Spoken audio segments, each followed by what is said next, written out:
பாருங்களேன், முடியாதுல, பேஸ்மெண்ட் அதிரும்ல.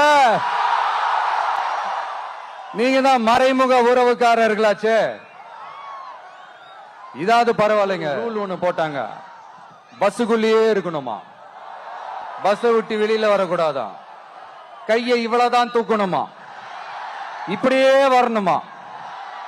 மக்களை பார்த்து சிரிக்காத, மக்களை பார்த்து கையசைக்காத.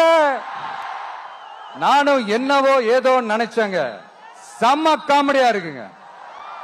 ஐ am just enjoying like anything. நேரடியாவே கேட்கிறேன், சிஎம் சார் மிரட்டி பாக்குறீங்களா? அதுக்கு இந்த விஜய் ஆள் இல்ல சார், அதுக்கு நாம ஆள் இல்ல சார். என்ன செஞ்சிருவீங்க? மேக்சிமம் கொள்கைய சும்மா பேருக்கு மட்டும் வச்சுக்கிட்டு குடும்பத்தை வச்சு கொள்ளையடிக்கிற உங்களுக்கே இவ்வளவு இருந்தா, சொந்தமா உழைச்சி சம்பாதிச்ச எனக்கு எவ்வளவு இருக்கும்?